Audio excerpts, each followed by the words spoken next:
Olá, aqui é a Lirane Suliano e dando sequência às comemorações aí da Semana da Mulher, em homenagem, ao Dia Internacional da Mulher, nós estamos fazendo uma sequência de vídeos falando sobre problemas femininos e como que a auriculoterapia pode nos ajudar a resolver.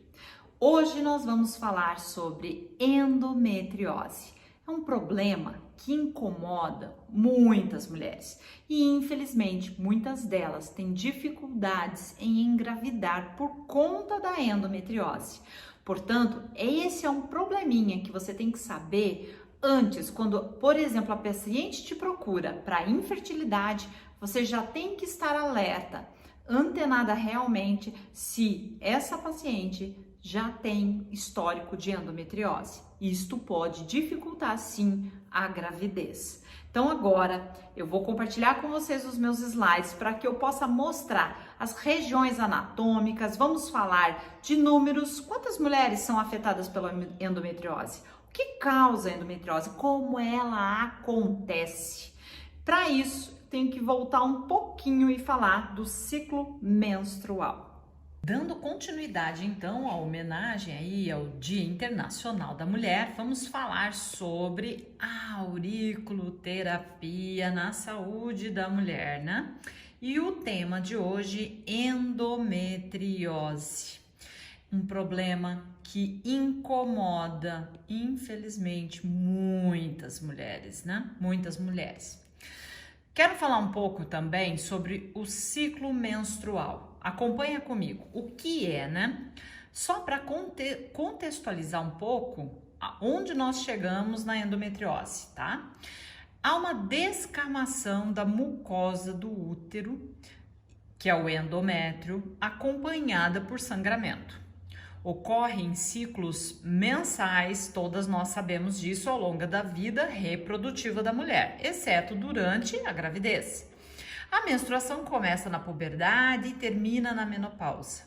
O ciclo menstrual é regulado por uma chuva de hormônios e começa com o primeiro dia de sangramento e termina pouco antes da próxima menstruação.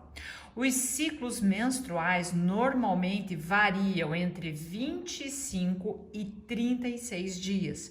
Pelo menos em 20% das mulheres os ciclos são irregulares, mais longos ou mais curtos. E o sangramento menstrual dura de 3 a 7 dias, uma média aí de 5 dias, certo?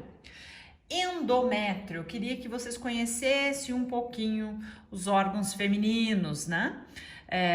A vagina, o canal, né? O colo do útero, aqui o útero, endométrio, que está nesta região, é a parede interna do útero.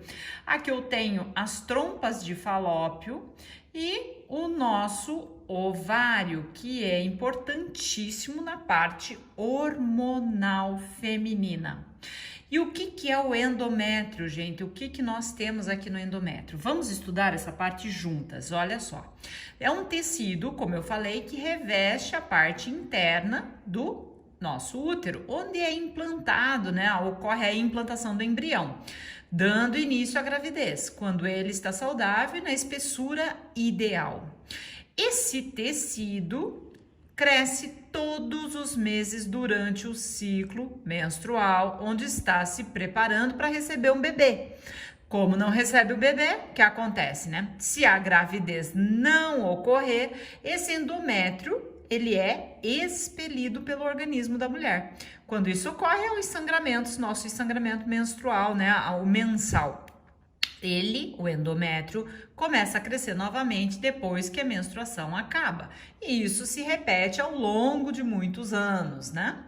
Aqui eu tenho novamente, ó, ovário, as trompas de falópio e aqui o meu útero, né, vindo para colo de útero e vagina. É estimulado pelos hormônios estrogênio e progesterona, variando a espessura. Ainda falando aqui, ó, de endométrio. Esta espessura é variável. Ao longo do ciclo menstrual, a espessura diminui. Quando não há a fecundação, quando o bebê não vem, ocorre a descamação. Então, isto aqui, ó, ele começa a descamar e acaba ocorrendo o sangramento. O endométrio é responsável pela formação da placenta, proporcionando também nutrientes como oxigênio, anticorpos e outros elementos, bem como a eliminação de os produtos, né, de todos os produtos tóxicos resultantes do metabolismo do feto. E aí, aonde entra o nosso problema, né? Aonde entra a endometriose? O que é e qual a sua etiologia? E isto é um fato muito importante para que a gente comece a planejar como vamos ajudar essa mulher. É uma doença crônica em que pedaços do tecido endometrial, que normalmente deveria se encontrar, né, apenas no endométrio, cresce fora do útero. E aqui, gente, já vai uma orientação. Fora do útero temos vários locais, tá? Por isso é importante fazer uma boa anamnese. Isso pode comprometer a fertilidade, sim, tá?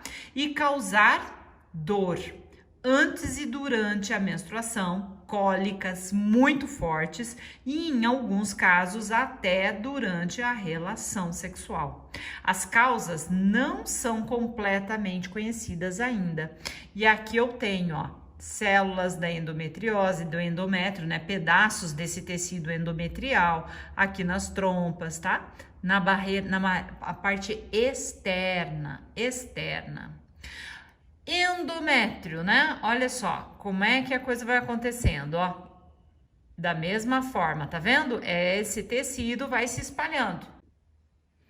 Aqui nós temos então, como estávamos falando, sobre os números da endometriose. A doença afeta entre 6 e 10% das mulheres, sendo um percentual maior na população infértil, de 25 a 50%, e nas mulheres que têm dor pélvica crônica, de 75 a 80%. A idade média de diagnóstico é de 27 anos, mas também pode se desenvolver em adolescentes. E causas, né? Quais são as causas? Vimos a etiologia. Quais são as causas? As causas não são completamente conhecidas. Às vezes pode ser hereditária, mas comum entre parentes de primeiro grau, mães, irmãs e filhas. Maior probabilidade em mulheres que tiveram o primeiro bebê após os 30 anos de idade, nunca tiveram bebê, começaram a ter a menstruação antes da época normal ou pararam de menstruar depois da época normal. Ciclos menstruais curtos, com menstruações, por exemplo, com fluxo intenso, que durante mais ou menos aí dura em torno de 8 dias. Os casos mais raros em mulheres que tiveram várias gestações, começaram a ter menstruação depois da época normal, amamentaram por muito tempo, praticam atividade física. Aqui é bem mais raro, certo? O principal sintoma, gente, é a dor na região inferior do abdômen e na região pélvica também, que se intensifica durante o ciclo menstrual, antes e durante a menstruação. Em relação aos hormônios também, né? Estrogênio e progesterona, tá? Pode ocorrer sangramento menstrual intenso e inflamação durante a menstruação, causando dor e cólicas quase que insuportáveis. A endometriose pode causar ainda náusea, vômito e exaustão persistente. Estes, gente, são os sintomas. E por que são importantes os sintomas? Para eu definir os pontos que eu vou usar na auriculoterapia, tá? Por isso é tão importante eu saber etiologia e eu saber os sintomas. E aqui continuamos. Olha isso, gente. Eu tenho intestino grosso, inchado, dor abdominal, dor durante as evacuações, diarreia, constipação, chega a ter sangramento retal durante a menstruação.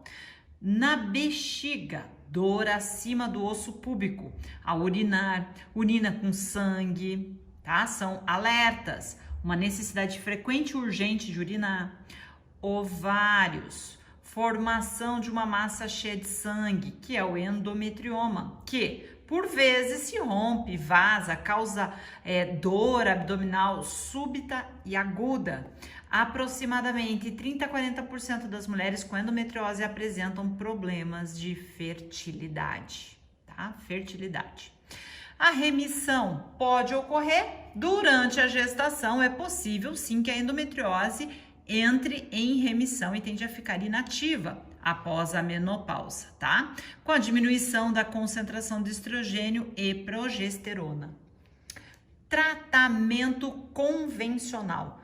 Uso de anti-inflamatórios não esteroides para combater a dor, sintoma. Medicamentos que contêm hormônios, anticoncepcionais e cirurgia para remover ou destruir o tecido endometrial que está no local errado. E por que eu devo utilizar a auriculoterapia nesses casos? Eu quero dar boas razões, bons motivos, entre eles a auriculoterapia, ela tem comprovação científica. Nós estamos falando de uma auriculoterapia baseada em evidências científicas, utilizada em mais de 200 doenças. Efeito rápido e eficiente. E a mesma técnica atua como analgésico, anti-inflamatório e miorrelaxante. Possibilita ser utilizada em crianças, adultos, idosos, homens, mulheres e gestantes. Não tem essa contraindicação. Não utiliza medicamentos, então ela promove a autocura e possibilita a redução e a utilização de medicamentos que intoxicam o nosso organismo, certo? E agora, que pontos não podem faltar no tratamento do câncer de mama? Que ponto não pode faltar? E agora, né? Que pontos na auriculoterapia eu posso estar usando para tratar essa mulher? Primeiro, gente, falou em dor, eu não posso deixar de pôr o ponto de analgesia.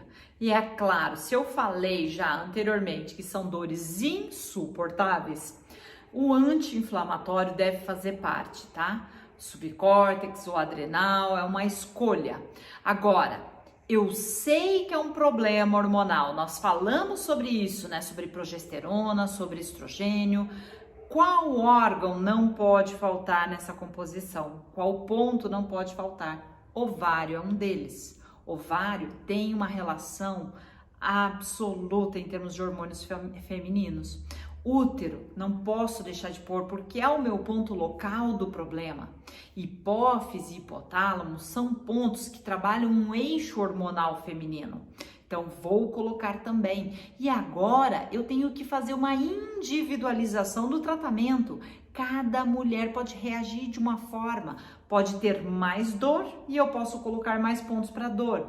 Pode ter um espalhar aí a mais, por exemplo, ou no ovário, ou nas trompas, ou até mesmo no intestino, e aí eu vou me informando conforme a minha paciente relata na anamnese. E isso vai fazendo parte da minha composição também. Se essa mulher quer engravidar, o que eu posso fazer também? Posso associar? Se ela está muito ansiosa, esses detalhes podem sim nos atrapalhar e muito importante para a gente é tratar isso também na auriculoterapia, já que é possível, certo? Então aqui ficam os pontos que não podem faltar, anotem, para que você possa sim estar usando na sua paciente e diferenciando, individualizando o seu protocolo, certo?